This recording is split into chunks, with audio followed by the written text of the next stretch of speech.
And that was, I had a lot of mixed feelings about The Last Guardian up until when I beat it. I don't want to spoil too much about it, but I will say this, the controls definitely could have used, in my opinion, a hell of a lot of work.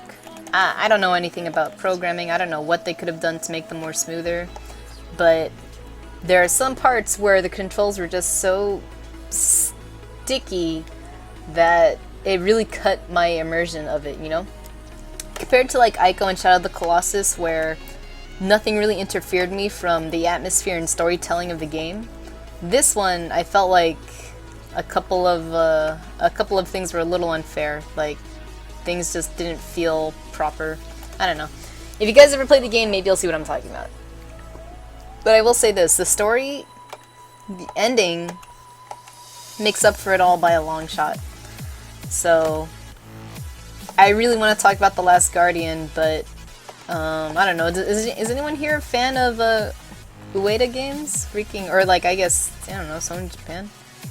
Does anyone here like Ico, or Ico, however it's called? I always thought it was called Ico. It could be completely wrong, though. No one ever says the kid's name, so yeah. Hey, Aaron Chris. How's it going? Hey, Pokemio.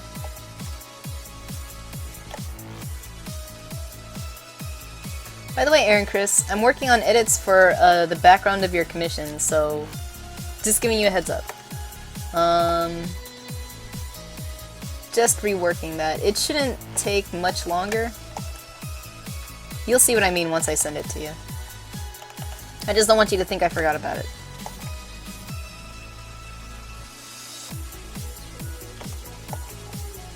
For anyone joining in, I am working on I have to work on magical effects and character concepts for this project. I don't know the name of it. I'm not sure, but it has a pretty unique design so far.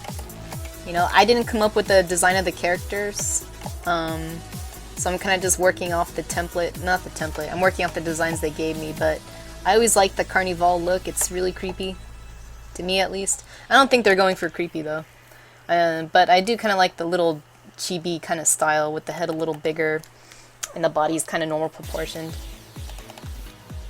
So, yeah.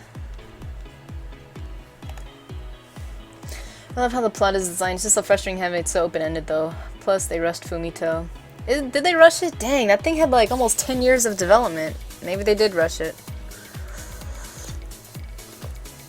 Absolutely love Shadow of the Colossus and The Last Guardian. Never played any of them. Hear good things. I will say The Last Guardian is a lot more like Ico compared to Shadow of the Colossus though. So, the best things about those games is how the plot is being told, right?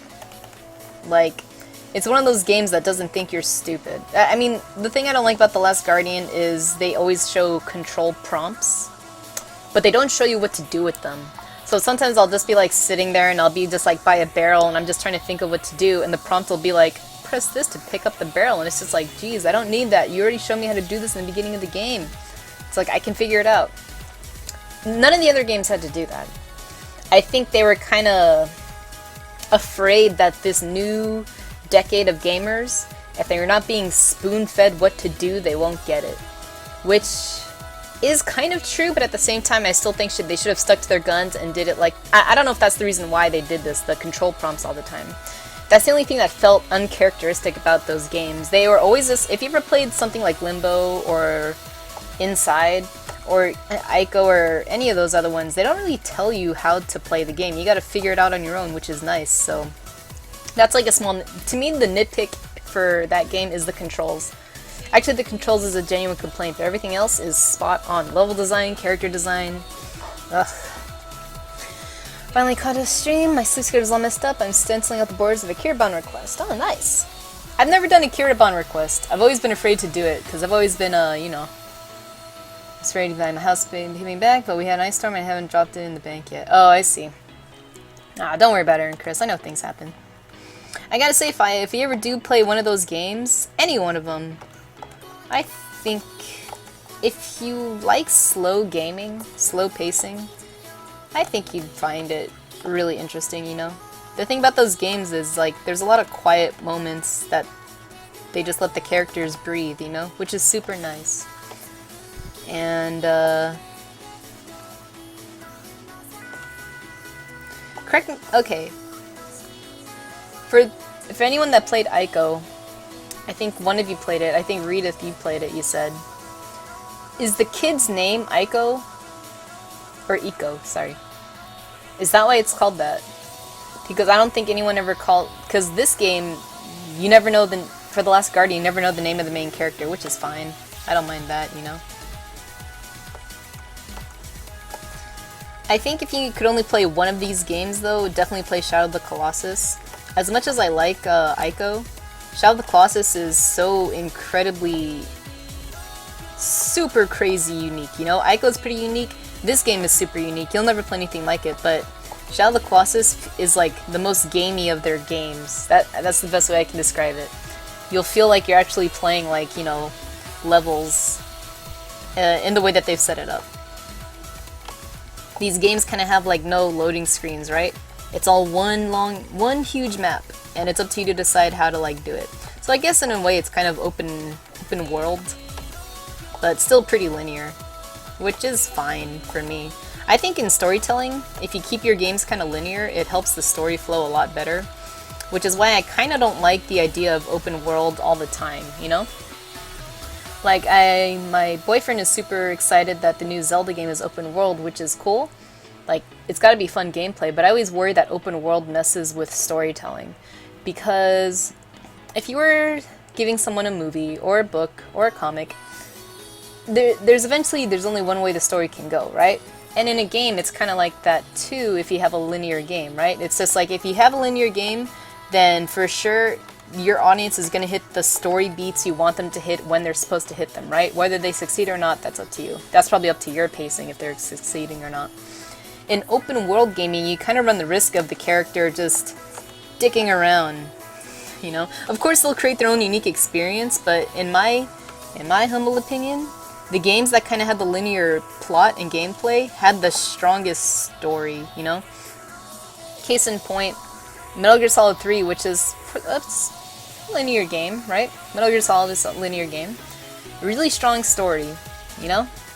When they became more gamey and open-ended, like Peace Walker and Phantom Pain, the story suffered its big dramatic moments like the other ones usually did. Because there were so many ways to do whatever you want, you kind of get sidetracked as a player and just go and do whatever you want, which is fun. The gameplay in Phantom Pain is way more fun than Metal Gear Solid 3 and stuff like that. But you kind of sacrificed the storytelling that the old ones games had that was, you know, because you could only go through these certain areas. Yeah, I don't know. I know how you feel about carrot buns. I did mine a little different because I didn't want to get something I'd hate to draw, waited till I hit a good number, then else I'd do the most amusing request.